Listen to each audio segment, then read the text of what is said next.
CPIM Kunjathur local ಸಮ್ಮೇಳನವು Kunjathur Vijayabhaskara ನಗರದಲ್ಲಿ ನಡೆಯಿತು. Ibrahim ಮುದ್ಯಾವರ ಧ್ವಜಾರೋಹಣಗಿದ್ರು. Balakrishna master ಅಧ್ಯಕ್ಷತೆಯನ್ನು ವಹಿಸಿದ್ರು. ಸಮ್ಮೇಳನವನ್ನು ಏರಿಯಾ ಕಾರ್ಯದರ್ಶಿ ಕೆವಿ ಕುഞ്ഞിರಾಮನ್ ಉದ್ಘಾಟಿಸಿದರು. ಸಮ್ಮೇಳನದಲ್ಲಿ ಕುಂಜತ್ತೂರು ಸಿಎಚ್ಸಿಯಲ್ಲಿ ದಿನನಿತ್ಯದ ರೋಗಿಗಳ ತಪಾಸಣೆಗಾಗಿ ವೈದ್ಯರನ್ನು ನೇಮಿಸುವಂತೆ ಠರಾವನ್ನ ಮಂಡಿಸಲಾಯಿತು. ನೇತಾರರಾದ ಡಿ ಭೂಬನ್, ರಜಾಕ್ ಚಪ್ಪಾರ್, ಕೆ കമലാക്ഷ ಮೊದಲಾದವರು സമ്മേളനದಲ್ಲಿ മാതനാടിದ್ರು. ലോക്കൽ സമ്മേളനങ്ങൾ കഴിഞ്ഞു. നവംബർ മാസം 10-ാം തീയതിയാണ് കുഞ്ചത്തൂർ ലോക്കൽ സമ്മേളനം നടക്കുന്നത്.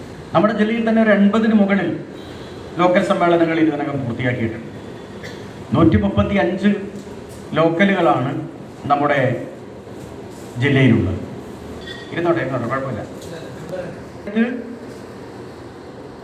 21 ഒക്ടോബർ മാസം 21 ആവുമ്പോഴേക്കും നവംബർ മാസം 21 ആവുമ്പോഴേക്കും നമ്മൾ പൂർത്തീകരിക്കുകയും നമ്മുടെ ഏരിയ സമ്മേളനം ഡിസംബർ മാസം 18-19 തീയതികളിൽ വർക്കാടി പഞ്ചായത്തിൽ വെച്ച് നടത്തുന്നതിന് വേണ്ടി പാർട്ടി തീരുമാനിച്ചിട്ടുണ്ട്.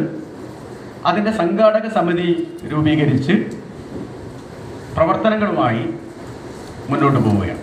ഈ സമ്മേളനങ്ങളെല്ലാം സമയബന്ധിതമായി നമ്മുടെ പാർട്ടി ഭരണഘടന നിർദ്ദേശിക്കുന്നത് പ്രകാരം നമ്മൾ നടത്തുന്നത് നമ്മുടെ പാർട്ടിയുടെ സംഘടനാപരമായ ദൗർബല്യങ്ങൾ പരിശോധിച്ചു പോകുന്നതിന് വേണ്ടിയാണ്. ಕುಂಜತ್ತೂರು ಲೋಕಲ್ ಕಾರ್ಯದರ್ಶಿ ಅಶ್ರಫ್ ಕುಂಜತ್ತೂರು ಸ್ವಾಗತಿಸಿ ಶ್ರೀಧರ್ಗೆ ವಂದಿಸಿದರು. 2021-24 ಸಾಲಿಗೆ ಕುಂಜತ್ತೂರಿನ ಲೋಕಲ್ನ ನೂತನ ಕಾರ್ಯದರ್ಶಿಯಾಗಿ ಅಶ್ರಫ್ ಕುಂಜತ್ತೂರು ಅವರನ್ನು ಅವಿರೋಧವಾಗಿ ನೇಮಕಗೊಳಿಸಲಾಯಿತು.